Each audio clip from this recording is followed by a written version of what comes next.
I shook up the world! I shook up the world! I shook up the world! Hey there, boxing fans. Welcome back to another round of Manny Boxing World. And in today's round, we're going to be talking about last night's fight with Rollie Rolando Romero, I call him Triple R, versus the hard-hitting Ismael Barroso. And we're also going to be talking about potential fights in the future with Rollie Rolando Romero. And we're going to be talking about that next. But before that, if you guys ain't subscribed, punch and knock out that subscription button. That way you will never see it again. And ding the notification bell. That way you will never miss any of my new boxing videos. Alright guys, let's get to the round. Ding, ding. Let's go, champ! Let's go, champ!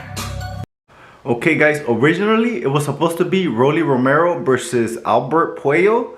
And you know what happened is that Albert Puello tested positive for steroids. So that's why the fight did not happen. And it was late replacement for Ismael Barroso. That was the late replacement. So listen, all right, listen to this. Okay, you know, everybody knows that Rollie is not as skilled as a lot of other boxers, right? And he did train for Puello, right? And I don't think that Rollie has the skill to do adjustments to somebody that's getting thrown in like 3 days. Yeah, I don't think Rollie has the skill to make the adjustments for somebody to throw a different fighter in 3 days. I believe he trained for Puello, and that's, you know, he trained for Puello. So he did not train for Barroso. But I guess other fighters would have the skills to like make adjustments. I'm talking about like Tank Davis or Shakur Stevenson, you know, somebody like that. But come on, Rollie Rolando Romero has only been fighting for 10 years. And I think the other guy was like 29 years, I believe. So yeah, that's it's only 10 years. Also, I gotta give her credit where credit is due, because once you think about it, Rollie Rolando Romero has been doing a lot of amazing stuff in only 10 years of fighting. He already fought with Tank. That fight was like big, and he also became a champion in only 10 years. That is amazing. He only started at 17 years old. I do believe Barroso was winning the fight, and I give Barroso all the heart in the world, and you know, he came in there to win. But you know, the PBC probably paid the judges and the what's it called, the referee. I believe Barroso was winning the fight, and I just don't like the way the referee stopped the fight in the 7th or 8th round. I don't believe that should have been a stoppage. They should have let the fight keep going. But probably Rollie would probably knock him out later on. But who knows, right? Rollie's not as skilled as other fighters. But I believe the PBC was trying to protect Rollie so they could have upcoming fights with other fighters like Ryan Garcia. Because Rollie and Ryan Garcia would be a big fight. Well, you probably won't think about it as much at first, but believe me, when those guys start talking at the press conference and all that stuff, that fight will eventually get big, no matter what, because Rollie has the belt. Even though he won it in not the best way, I believe Rollie has the belt, and that says more than anything, because you remember with Cotto versus Margarito, they were not, I already knew something was wrong with that fight. So yeah, when Margarito was using the plaster of Paris against Cotto, they were not able to overturn the fight. So it doesn't matter how they did it, because they were not they were not able to turn the fight over, and to Margarito get the loss. But Margarito should have been banned for life, not for a year. That was crazy. He should have been banned for life. You're already putting plaster on already a deadly sport. And what I'm saying is, it's almost impossible to override a fight with either somebody's cheating with steroids, or they pay the referees, or you know, something happens. It doesn't really happen. If you guys know when it happened, or with a boxer that happened, you know, that happened to them, write on the comment below, and I'm gonna look it up, because I haven't seen one. Yes, I believe Ryan Garcia and Rollie Romero will sell a big fight. I could just see them talking, and Rollie is gonna say he got the bell, and you know, they're gonna sell it 1,000. You could sell it 1,000 different ways, guys, and it'll sell. Believe me, that pay-per-view would at least do, I think, 500,000 pay-per-views, because just the mouth they have. You know, everybody's gonna tune in. Guys, sometimes the leading to the fight and the press conference is more fun than the actual fight.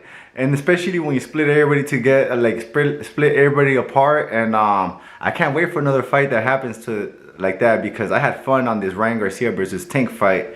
I think everybody had fun too, and they wish the fight kept going because we had fun, right?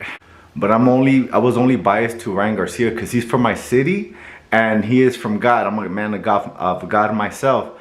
And I know there's other fighters that do like say when they finish a fight they talk about God and how they helped them, but it was just like a small part. But Ryan Garcia goes above and beyond.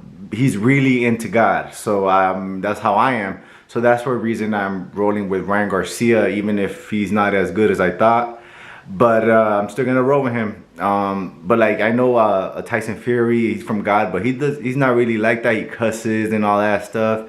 Nah. So I mean, this guy is really from God, and I know he's no scriptures because I'll be reading the scriptures myself. So that's the reason I go for Ryan Garcia.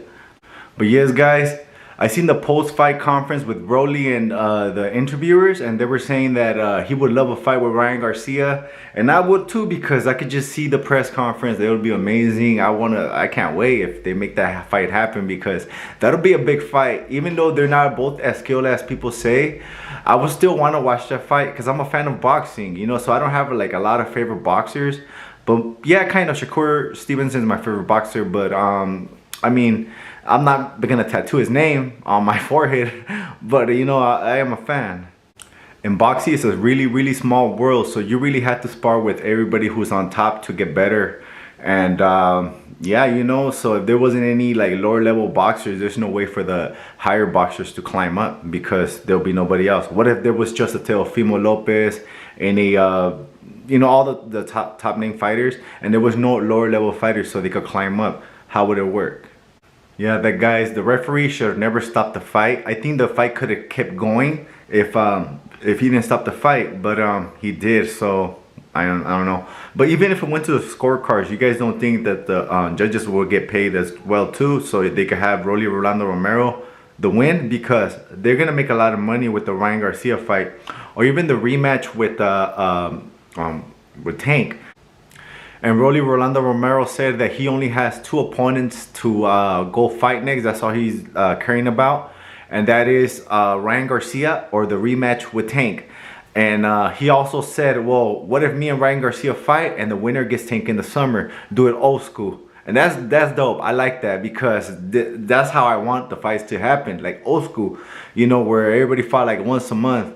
You know, but that's just me. But I wish there was a better way to pay these boxers so they could actually do that. I know the money's a factor, and if there was a way, maybe like an app where we could pay the boxers for their performance, like say, just like any content creator on the Cash app, where, you know, we could donate some money for the creators.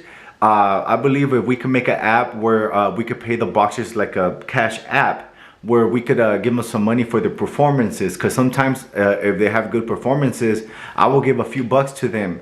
And I believe if we do that, I think we could make these fights happen, because that's another way to make more money. Like say, what if they go all out and the fight is so good, and you know, I'll give $5.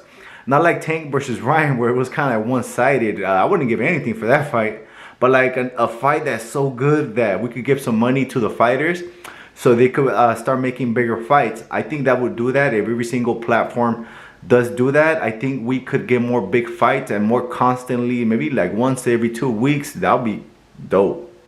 Guys, the referee should never stop the fight that soon. It would have kept going, and I wish it would have kept on going, because who knows what would have happened. I want to see what the judges say and all that. And I believe we would have had another robbery in that way. But I guess it looks better if he knocks him out. I mean, the casuals ain't gonna know that, but like the real hardcore boxing fans are. But you know how that goes. Okay guys, that's all I really have for you guys today. But before that, if you guys ain't subscribed, punch and knock out the subscription button. That way you will never see it again. And ding the notification bell. That way you will never miss any of my new boxing videos. Alright guys, to the next round. Ding, ding.